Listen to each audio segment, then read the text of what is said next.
क्योंकि ये हमारे पास सबसे पहले आई और शुचि और ऋचा पुराने दोस्त रह चुके हैं, तो उनके ज़रिए ये स्क्रिप्ट आई और उन्होंने ख़ुद लिखी है। इस पे काफ़ी टाइम से उन्होंने काम किया हुआ था, बल्कि प्रोडक्शन हाउस शुरू करने का आइडिया जो है वहीं से थोड़ा बहुत निकला और उसको पुख्ता किया हमने धीरे धीरे। While this film was being made we started receiving more scripts और या हम चाहते हैं कि एक यूनिवर्स शुरू करें, लेकिन पहले शुरुआत इससे, क्योंकि ये बहुत ही बेहतरीन स्क्रिप्ट थी और एक्टर्स के लिए मतलब it's a dream to have a script like that to work on. मतलब हम लोग लकी हैं कि हमारी इस स्क्रिप्ट ने एक्चुअली हमें प्रोड्यूसर बनाया। हम लोग सोच रहे थे उसके बारे में, पर वो एक सपना होता है ना कि हाँ किसी दिन करेंगे, तो वो जो टाइमलाइन थी उसको बहुत जल्दी उसने हमें उसके करीब ले आई ये स्क्रिप्ट। और जब इसको ग्रांट्स मिले तो हमें और कॉन्फिडेंस आता गया कि अच्छा इसमें कुछ तो बात है। फिर हम इस पे काम करते गए और आज यहाँ खड़े हैं कि रिलीज़ से 2 दिन पहले आपसे बात कर रहे हैं। हम बहुत अच्छे कास्टिंग डायरेक्टर के साथ काम कर रहे थे, मिस्टर दिलीप शंकर, और उन्होंने ओपन कास्टिंग कॉल से इन लोगों को सिलेक्ट किया। मतलब और भी चेहरे थे, पर हमें इनकी परफॉर्मेंस बहुत अच्छी लगी दोनों की। और साथ में कनी जो कि बहुत इस्टेब्लिश्ड एक्ट्रेस हैं और उनकी फ़िल्म अब गोल्डन ग्लोब्स में भी जा रही है, बट वो भी ऑडिशन हमारे फिल्म के लिए करके गई, तो हमें बहुत अच्छा लगा कि उन्होंने हमें इतनी इज्जत दी। और इतनी अच्छी कास्ट, एक बेहतरीन कास्ट अपने आप एक साथ जुड़ गई इसके साथ, तो फिल्म का स्तर बेहतर होता गया। अच्छा एक्टर हमेशा स्क्रिप्ट को और निखार देता है। काफ़ी अनबिलीवेबल था क्योंकि बहुत सारी अच्छी चीज़ें एक साथ हो रही थी और एक किरदार निभाने को मिल रहा था जो इतने अच्छे से लिखा गया है, उसके साथ इतनी अच्छी टीम है मतलब, और हमारे क्रू में काफ़ी औरतें थी, तो उससे बहुत बदलाव आया। मतलब सेट में काफ़ी सब बहुत आराम से बात कर रहे थे एक दूसरे से, मुझे बहुत सेफ महसूस हुआ पूरे टाइम पे। तो काफ़ी वही मतलब इतनी सारी अच्छी चीज़ें एक साथ होती तो आपको विश्वास नहीं होता कि ये कैसे हो रहा है, पर अब जब धीरे धीरे होता जा रहा है मैं बहुत ग्रेटफुल महसूस कर रही हूँ हर एक्सपीरियंस के बारे में, और काफ़ी रिस्पॉन्सिबल भी फील कर रही हूँ क्योंकि जिस प्लेटफॉर्म पे अभी मुझे लाया गया है, मुझे मेरी काफ़ी रिस्पॉन्सिबिलिटीज़ हैं, और इस फिल्म को देखने के बाद भी ऑडियंस जिस तरीके से इससे कनेक्ट करेगी, वो कॉन्वर्सेशंस जिस तरीके से स्टार्ट होंगी इसके बारे में, उससे काफ़ी रिस्पॉन्सिबिलिटी भी आई है।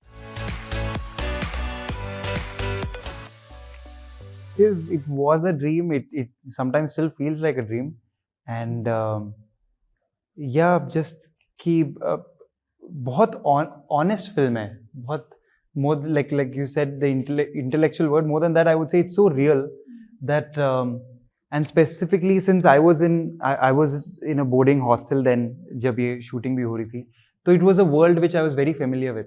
So I was very excited to get started when I got to know कि हाँ मैं lock हो गया हूँ. And of course the entire process, like she said, the people with it are so good that I hope all my projects I have such people working with. नहीं ऐसा नहीं है। ये भी मुझे बताया गया है।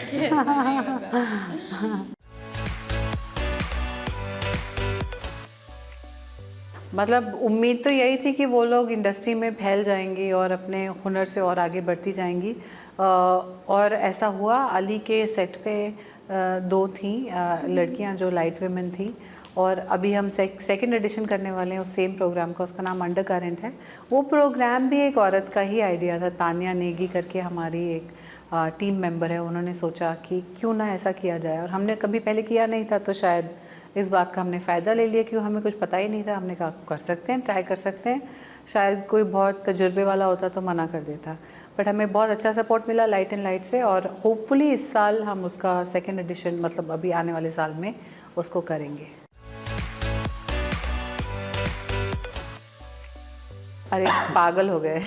किसी तरह मैनेज किया है। आई थिंक वो एक अपने में एक कॉमेडी चल रही थी, वो मेरे ख्याल से वो शायद डॉक्यूमेंटेड है कहीं कि वो एक जगह कोई आके हमें कह रहा है भाई वो अच्छा इधर सामान आना है, खाना क्या है, मेन्यू डिसाइड करिए, एंड सडनली इधर से एक कॉल आ रहा है कि भाई यहाँ का मेन्यू है ही नहीं, यहाँ ट्रक ही रुक गई है भाई, टेम्पो पहुँचा ही नहीं है सेट पे, लोग भूखे मर रहे हैं।